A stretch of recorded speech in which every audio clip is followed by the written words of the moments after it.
안녕하세요, 여러분. 오늘 제가 읽을 책은 림 작가님의 묻어나질 못해서라는 에세이입니다.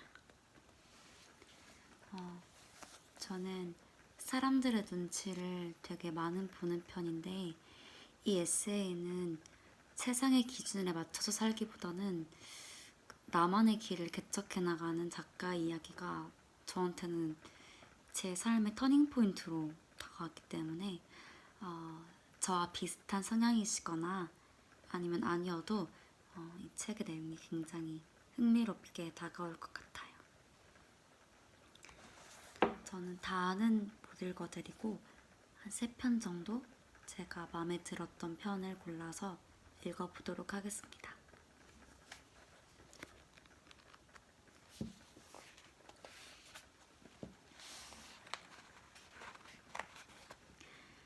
가난에 관하여 2017년 7월 27일 대학교 2학년 때인가 처음으로 남자친구를 사귀었다.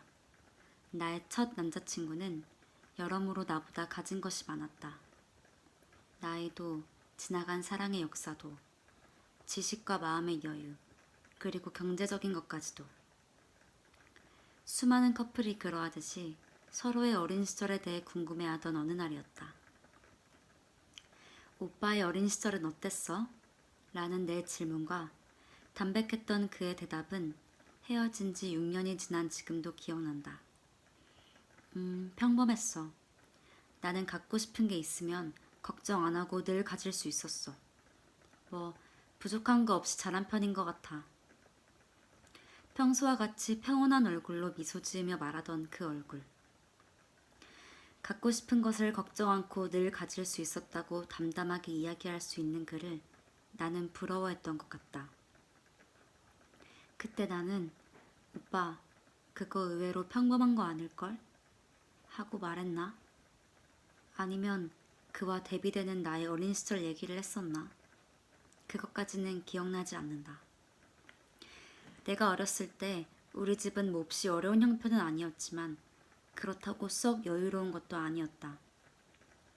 세금이 잔뜩 떼인 공무원 박봉으로 할머니를 모시고 살았고 제사도 때맞춰 지내며 빠듯하게 살았다. 씀씀이가 큰 부모님을 둔 친구가 가져온 신기한 장난감으로 함께 놀고 온 날엔 입이 근질거려도 엄마, 나 이거 사줘. 속편히 말하지 못했다. 대학교 때까지는 우리 집이 없어서 몇 년에 한 번씩 이사를 가야 했고 처음으로 온전한 내 방을 가진 것도 고등학생 때였다. 중학교 때까지는 남들도 다 이렇게 살겠지 생각해서 우리 집을 딱 평범한 정도로 알고 지냈다. 고등학교에서 친구들의 이야기를 들으며 어쩌면 우리 집이 평범에 아주 살짝 못 미치는 건가? 하고 집안의 경제 상황을 재평가하긴 했다. 그러나 그렇다고 한들 그 사실로 인해 내가 생활에 불편함을 느끼거나 겪지 않아도 될 비참함을 맛본 적은 없었다. 어쩌면 옷이나 장난감, 용돈 등으로 환치될 수 있는 경제적 풍요로움은 당시에 내게 그리 큰 의미가 없었기 때문인지도 모른다. 다만 당시에 나를 괴롭히고 자유롭지 못하게 한 것은 정서적인 가난함이었다. 사랑이란 자고로 함께 보내는 시간과 표현하는 정도로 그 깊이를 측정할 수 있다고 생각했던 내게 가장 필요했던 것은 돈보다도 부모님과 보내는 아기자기하고 따뜻한 시간이었다. 하지만 부모님은 나와 오빠에게 더 나은 기회, 더 많은 경험을 누리게 해주고 싶어서 돈을 버느라 바빴다. 그런 부모님이 안타까우면서도 이해할 수 없었고 내 마음은 자꾸만 삐들삐들 골아갔다. 물질적인 것이 되었건 정서적인 것이 되었건 결과적으로는 그 어떤 것도 가득 차게 쥐어본 적이 없다는 생각이 마음속에 가난함을 키웠다. 그 빈곤한 마음이 나를 힘들게 했다. 시간이 지나감에 따라 근면 성실한 부모님 덕분에 집안의 형편은 나아졌고 나도 나이를 먹으며 내 몫은 하는 어린이 되었다. 다행히 앙상한 마음도 어느 순간 성장을 멈췄지만 돌이켜보면 단 한 번도 화수분이 되어보지 못한 내 마음과 그때의 기억은 나의 성격 형성에 많은 영향을 미친 것 같다. 예를 들면 한 음식에 꽂히면 3일 연속으로 그 음식만 먹거나 떠올리고 좋은 노래를 알게 되면 며칠 내내 그 노래만 듣고 부르고 사랑하는 사람이 생기면 당장 헤어져도 후회가 없을 만큼 꽉꽉 채워 사랑하는 그런 약간 이상한 집착과 고집. 별 볼 일 없는 것에도 허파에 바람 들린 사람처럼 웃고 사연 있는 사람처럼 눈물 흘리고 하찮을 정도로 쉽게 열받거나 감동해버리고 마는 자극에 대한 낮은 역치. 내 손 또는 내 마음에 들어온 것에 대해서는 신경을 잔뜩 곤두세우고 뺏기지 않으려고 하는 강렬한 욕심과 소유, 뭐 이런 것들. 결코 내세우며 자랑할 만한 성격 요소들이 아니라는 것은 안다. 하지만 궁색했던 그 마음속으로 삐뚤어진 욕망이 파고들어 한껏 불량한 사람으로 자랄 수도 있었을 텐데 그나마 올바른 궤도로 진입하여 살아왔으니 뭐 이 정도면 됐지 않나 싶다. 또한 내 마음도 더는 가난하지도 않고 오히려 이 정도면 적당히 풍요롭고 촉촉한 편이라고 생각한다. 나는 그저 지난날의 결핍에 대해서 글로 써보고 싶었을 뿐인데 이렇게 쓰고 보니 어쩐지 대견한 기분이 든다. 아, 기특해라. 참 잘했어요. 하는 칭찬이 조금 듣고 싶다.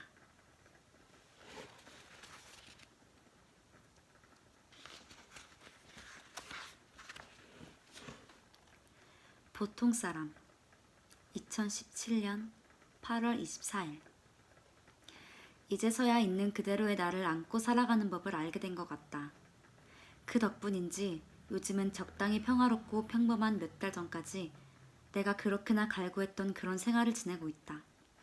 아마 멘탈을 뿌리채 뽑아 흔들 정도로 파격적인 일만 없다면 당분간 혹은 꽤 오랫동안 이러한 마음가짐으로 살아갈 수 있지 않을까 생각한다. 장족의 발전이라 할 수 있다. 나는 꽤 오랫동안 나 자신이 참을 수 없을 정도로 싫었다. 여자치고 낮은 목소리가 마음에 들지 않아. 항상 울긋불긋 여드름난 피부가 마음에 들지 않아. 따위의 투덜거림이 아니었다. 이 모든 싫은 점의 패키지인 나를 도무지 사랑할 수 없었다. 오히려 없어지는 것이 모두에게 좋을 짐짝처럼 느껴졌다. 가장 강렬하게 나를 미워했던 시기는 중고등학교 때였다. 외모도 성격도 심지어 내 주변을 둘러싼 많은 것들까지 마음에 드는 구석이 없었다. 몇 년 전까지 어디 얼마나 격정적으로 중2병을 앓았는지 구경해볼까? 하고 낄낄거리며 그 무렵에 일기를 펼쳤다가 생각했던 것보다 더 검고 칙칙해서 도저히 읽지 못하고 덮어버렸다. 일기장에서 시커먼 물이 뚝뚝 떨어지는 것 같았다. 일기장 속에 들어있던 열등감으로 가득 찬 내가 안타깝고 불쌍했다. 외로움과 우울함이 필요 이상으로 짙고 두툼했다. 분명히 당시의 경험이나 생각 중 일부는 지금의 나를 있게 한 자양분이 되었겠지만 다시 꺼내 곱씹고 싶은 기억은 아니었다. 아파트 소각장에 던져버렸다. 망설임이 없었다. 아니, 그걸 버려야 내가 그 그늘에서 벗어날 수 있을 것 같았다.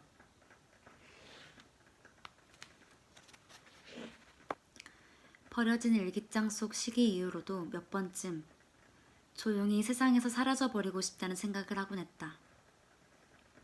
올해 3월 회사를 도망치듯 퇴사할 때도 내가 너무 하찮게 느껴졌다. 하지만 그 이후로 꿈 같은 곳에서 좋은 사람들을 많이 만나 격려와 응원도 받았다. 나에 대해서, 나의 가치관에 대해서, 나의 삶에 대해서 매일 생각하고 기록했다. 나를 다시 돌아보고 쌓아나가는 과정이었다. 그렇게 마주한 임지은과 그녀의 생각은 새로웠다. 그녀는 평범한 삶을 지향하면서도 그다지 보편적인 성향의 사람은 아니었다. 자신을 그토록 미워했지만 아이러니하게도 삶 자체에는 책임감과 열정이 있는 것 같았다. 행복한 삶을 위해서 진지하게 고민하고 끊임없이 자신만의 답을 찾고 또 실천하려는 사람이었다. 꽤 괜찮은 사람인 것 같다는 생각이 들었다.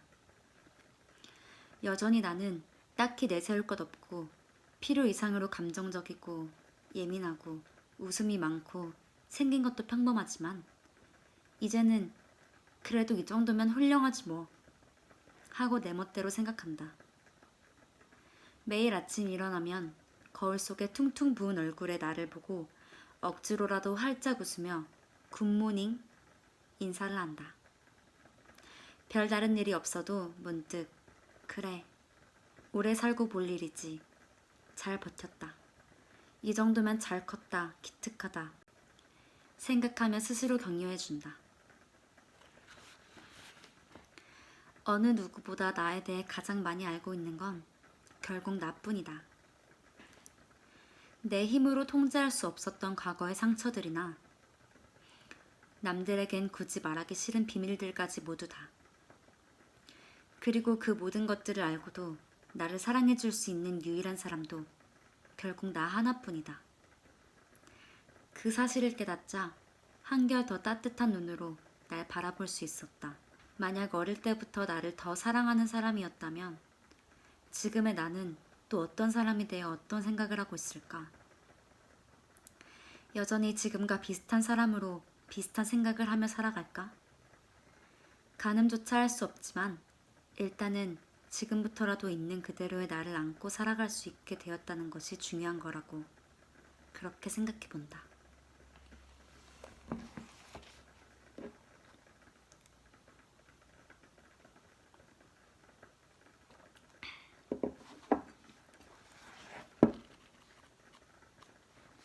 이제 마지막 편입니다. 2017년 11월 어느 수요일 서울. 내일이 수능이라니 누군가에겐 잠이 오지 않는 밤이겠다. 예민하고 소심했던 고3 때의 나는 수능 전날 밤 9시부터 자겠다고 이불 깔고 누워놓고 새벽까지 뒤척였다. 깜빡 잠이 든 듯 했으나 그마저도 꿈속에서 온 가족과 함께 한강에 나가 밤하늘에 별이 쏟아지는 걸 구경하느라 제대로 잠을 이루지 못했다. 수능이라는 큰 시험을 앞둔 아이들은 그것만으로도 충분히 긴장되고 예민할 텐데 이번에 지진이라는 생각지도 못한 일로 일주일이 연기되고 여전히 불안해서 더 걱정이 크겠다. 따뜻하게 이불 잘 덮고 코 잘 자고 내일 개운한 컨디션으로 후회 없이 시험 보고 학교 정문을 당당하게 걸어 나오고 맛있는 것도 먹고 마음껏 웃고 밀린 잠도 자고 그럴 수 있으면 좋을 텐데. 뭐 굳이 수능에 대한 이야기를 하고 싶었던 것은 아닌데 수능 덕분에 내일은 탄력적으로 출근해도 된다고 하기에 나 역시 괜히 오래던 잠이 달아나면서 10년도 더 된 기억이 새록새록 났다. 그때 나는 10여 년 뒤에 내가 자라서 이렇게 회사를 다니고 끊임없이 어떻게 살아야 가치롭게 사는 것인지, 어떻게 하루라도 더 예쁘고 즐겁게 살아야 하는지 고민할 것이라고 상상이나 했을까? 지금도 한치 앞도 알 수 없는 채로 살아가고 있지만 그땐 20대의 나, 30대의 내가 도무지 그려지지 않고 까마득하기만 해서 내가 과연 그때 존재하기나 할까조차 확신하지 못했는데 내일은 오늘보다 덜 월급 루팡을 하고 더 열심히 일하는 하루가 되어야겠다만 요즘 참 여러모로 동기부여가 안 되고 있다. 날이 추워지니 고향보다 더 고향 같은 그곳이 자꾸만 눈앞에 아른거리고 일은 손에 잡히지도 않고 감정 컨트롤이 안 되는지 아침마다 회색 아우라를 풍기며 출근을 한다. 오늘은 출근길에 이유도 없이 자꾸 눈물이 울컥울컥 날 것 같았다. 그래도 사무실에 들어서면서는 사람들에게 그런 기색을 안 보였다고 생각했는데 동료가 오늘 어디 아프냐며 기운이 없어 보인다고 했다. 얼마 전 퇴근 후에 맥주 한잔하며 이런저런 이야기도 하고 고민도 털어놓았던 사이인지라 굳이 거짓말을 할 필요가 없어서 이상하게 요즘 아침에 일어나면 기분이 좋지 않아요. 라고 대답했다. 그래도 괜히 아침부터 울적한 이야기를 하는 것이 머쓱해 우왕 오늘 점심 삼계탕이다 하고 맥락도 맞지 않는 소리를 하며 히히 웃었더니 그 친구가 조용히 억지로 밝은 척하지 않아도 돼요 라고 말했다. 또 한 번 울컥했다. 그럼 저 하루 종일 얼굴 구기고 시무룩하게 있을까요? 라며 진짜로 웃으며 말했더니 그럼 내가 펴줘야지 하고 대답해줘서 마음이 따뜻해졌었다. 생각해보니 오늘 여러모로 나를 신경 써주고 챙겨주긴 했구나. 생각하니까 또 고맙네. 내일은 진짜 커피라도 사줘야지. 에휴, 생각해보면 이직한 지 벌써 5개월이 다 되어간다. 저번 회사처럼 죽을 것처럼 못 견디겠어. 힘들어. 이게 사람 사는 건가 하는 자괴감을 느끼지 않고도 반년은 채울 수 있게 되어 다행이다. 하지만 마냥 긍정적인 것만은 아니다. 사기를 깎아먹는 누군가 때문에 그리고 단기간에 가시적인 성과가 드러날 수 없는 나의 업무 특성 때문에 그리고 아직 많이 부족한 나의 경력과 경험 때문에라고 이유를 대며 나태한 내 모습을 합리화시키고 있다. 나의 이런 모습이 한심하기 짝이 없다. 물론 업무 강도가 미치도록 센 것을 바라는 것도 아니고 심지어 그런 건 내가 버틸 수 없다는 것도 알지만 그래도 이건 아니다. 이렇게 게으르고 나태하면 안 된다는 건 적어도 잘 알 것 같다. 고민이 많다. 욕심도 많다. 그런데 몇 번 거절당했던 경험 때문에 전화를 거르는 것도 메일을 보내는 것도 떨어지게 된다. 내가 잡상인이 되는 기분이 드는 것도 싫고 기껏 그룹감을 감내하고 발을 디뎠으나 상도덕도 없는 누군가가 얌체같이 내 영역을 침범하는 꼴을 보는 것도 싫다. 퇴근하고 돌아오면 회사 일은 접어들 줄도 알아야 되는데 요즘은 하루 종일 회사와 일 생각을 하는 것 같다. 이렇게 생각만 하는 것보다는 차라리 철판을 싹 깔고 며칠만 고생하는 게 나을 텐데 뭐가 이렇게 겁이 많은지 이번 주에 나는. 휴, 즐겁고 예쁘고 행복하게 살고 싶다 정말. 수면 위로 올라가서 숨을 한번 쉬고 와야 하나. 연말엔 어디라도 다녀올까 정말. 술도 안 먹고 정말 의심의 흐름을 그대로 뽑아내는구나 아주. 어디든 여행은 정말 진지하게 생각을 좀 해봐야겠다. 여기까지가 제가 준비한 3편의 글이었습니다. 이 3편보다도 더 재밌고 더 생각을 많이 하는 많은 시와 글들이 있으니까 꼭 여러분들도 이 책을 사셔서 한번 읽어보면 좋을 것 같아요. 들어주셔서 감사합니다.